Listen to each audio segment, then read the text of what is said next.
ಕೈಪಾಳ್ಯದಲ್ಲಿ ಸಮುದಾಯಕ್ಕೆ ಒಂದು DCM ಹುದ್ದೆ ಕೊಡಬೇಕಂತೆ ವಿಚಾರ ಭಾರಿ ಸದ್ದು ಮಾಡ್ತಾ ಇದೆ. ಕೆಲ ನಾಯಕರು ಹೆಚ್ಚುವರಿ DCM ಹುದ್ದೆ ಬೇಕು ಅಂದರೆ ಇನ್ನೂ ಕೆಲವರು ಅದಕ್ಕೆ ತೀವ್ರ ವಿರೋಧ ವ್ಯಕ್ತಪಡಿಸಿದ್ದಾರೆ. ವಿಶೇಷವಾಗಿ ಎಲ್ಲರ ಟಾರ್ಗೆಟ್ DCM DK ಶಿವಕುಮಾರ್. ಯಾಕೆ ಹೀಗೆ? ಬನ್ನಿ ಒಂದು ಸ್ಪೆಷಲ್ ರಿಪೋರ್ಟ್.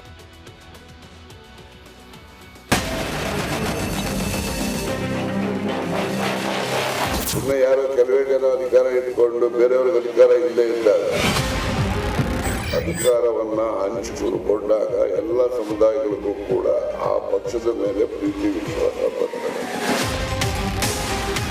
ಆ ಪಕ್ಷದ ಬಗ್ಗೆ ಪ್ರೀತಿ ಆ ಜನರಲ್ಲಿ ಬರ್ತಕ್ಕಂಥದ್ದಕ್ಕೆ ಕಡಿಮೆ ಆಗ್ತದೆ.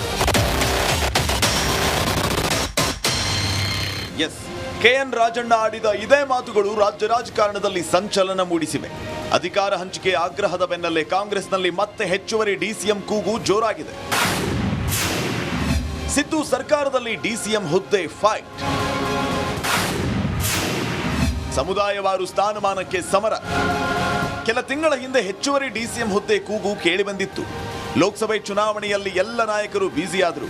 ಇದೀಗ ಮತ್ತೆ ಕಾಂಗ್ರೆಸ್ನಲ್ಲಿ DCM ಕೂಗು ಕೇಳಿಬರುತ್ತಿದೆ. ರಾಜಣ್ಣ ಹಚ್ಚಿದ DCM ಕಿಡಿ ಕಾಡ್ಗಿಚ್ಚಿನಂತೆ ಹಬ್ಬಿದೆ. ಸಚಿವ ಜಮೀರ್ ಅಹಮದ್ ಕೂಡ DCM ರೇಸ್ನಲ್ಲಿ ನಾನು ಇದ್ದೇನೆ ಅಂತ ಹೇಳುವ ಮೂಲಕ ಹೆಚ್ಚುವರಿ DCM ವಾದಕ್ಕೆ ಬೆಂಬಲ ನೀಡಿದ್ದಾರೆ.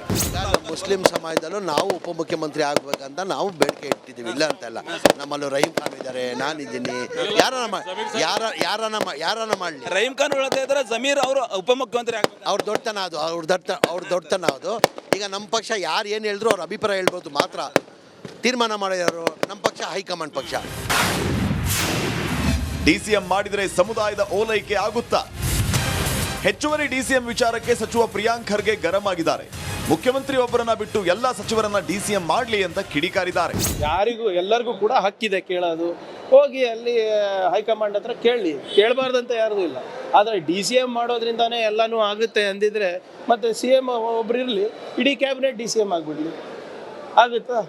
ಆಮೇಲೆ DCM ಮಾಡೋದ್ರಿಂದ ಸಮುದಾಯಗಳು ಓಲೈಕೆ ಆಗುತ್ತೆ ಅಥವಾ ನಮ್ಮ ಜಿಲ್ಲೆ ಒಂದು ಸೈಡ್ ಆಗುತ್ತೆ ಅಂದಿದ್ರೆ ಮತ್ತೆ ಎಲ್ಲರೂ ಇದೇ ರಣತಂತ್ರ ಯೂಸ್ ಮಾಡ್ತಾ ಇದ್ರಲ್ಲ. ನಮ್ಮ ಕೆಲಸ ಏನು ಸರ್? ಈಗ ಮೊನ್ನೆ ಚುನಾವಣೆ ಆಗಿದೆ, ನಮ್ಗೆ ಒಂದು 4-5 ಸೀಟ್ ಕಮ್ಮಿ ಬಂದಿದೆ. ಅದ್ರ ಬಗ್ಗೆ ಆತ್ಮಾವಲೋಕನ ಮಾಡ್ಕೋಬೇಕು. ನಾವು ಮಂತ್ರಿಗಳಾಗಿ ನಾವು ಕರೆಕ್ಟಾಗಿ ನಾವು ಮಾಡಿದ್ದೀವ ಇಲ್ಲ, ಪಕ್ಷದ ಕಾರ್ಯಕರ್ತರಿಗೆ ನಾವು ಅಧಿಕಾರ ಕೊಟ್ಟಿದ್ದೀವ ಇಲ್ಲ, ಎಲ್ಲ ಪಕ್ಷಗಳಲ್ಲೂ ಈ ಆತ್ಮಾವಲೋಕನ ನಡೀತದಲ್ಲ ಚುನಾವಣೆ ಆದ್ಮೇಲೆ. ಮಾಜಿ ಸಂಸದ DK ಸುರೇಶ್ DCM ಕೂಗಿಗೆ ವ್ಯಂಗ್ಯ ಮಾಡಿದ್ದಾರೆ. ಸಮುದಾಯಕ್ಕೊಂದು ಅಂತ 7-8 ಸ್ಥಾನ ಕೊಟ್ಟರೆ ಒಳ್ಳೆಯದು ಅಂತ ಹೇಳಿದ್ದಾರೆ. ಪಕ್ಷ ತೀರ್ಮಾನ ಮಾಡಿ ಇನ್ನೂ 5 ಜನ ಮಾಡಿದ್ರೆ ಒಳ್ಳೇದು. ಅದು ನನಗೆ ಮಾಹಿತಿ ಇಲ್ಲ. DK ಶಿವಕುಮಾರ್ ಅವ್ರ ವಿಚಾರ ಅಲ್ಲ ಇಲ್ಲಿ. ಅಲ್ಲ, ಎಲ್ಲ ಸಮುದಾಯಕ್ಕೂ ಕೊಡಬೇಕಲ್ಲ. ನ್ಯಾಯ, ಸಾಮಾಜಿಕ ನ್ಯಾಯ ಮತ್ತು ಪಕ್ಷ ಬಲವರ್ಧನೆ. ಎಲ್ಲ ಸಮುದಾಯದವರು ಅರ್ಹತೆ ಇದೆ, ಅದನ್ನ ಪಕ್ಷದ ವರಿಷ್ಠರು ತೀರ್ಮಾನ ಮಾಡ್ತಾರೆ. ಇಷ್ಟು ದಿನ ಕಾಂಗ್ರೆಸ್ನಲ್ಲಿ ಬೂದಿ ಮುಚ್ಚಿದ ಕೆಂಡದಂತಿದ್ದ ಹೆಚ್ಚುವರಿ DCM ವಿಚಾರ ಇದೀಗ ಜ್ವಾಲಾಮುಖಿಯಂತೆ ಸ್ಫೋಟಗೊಂಡಿದೆ. ಈ ಎಲ್ಲಾ ಬೆಳವಣಿಗೆಗಳಿಂದ ಕಾಂಗ್ರೆಸ್ ಸರ್ಕಾರದಲ್ಲಿ ಹೆಚ್ಚುವರಿ DCM ಆಯ್ಕೆ ಆಗ್ತಾರಾ ಅಂತ ಕಾದ್ ನೋಡಬೇಕಾಗಿದೆ. Bureau report, republic Kannada.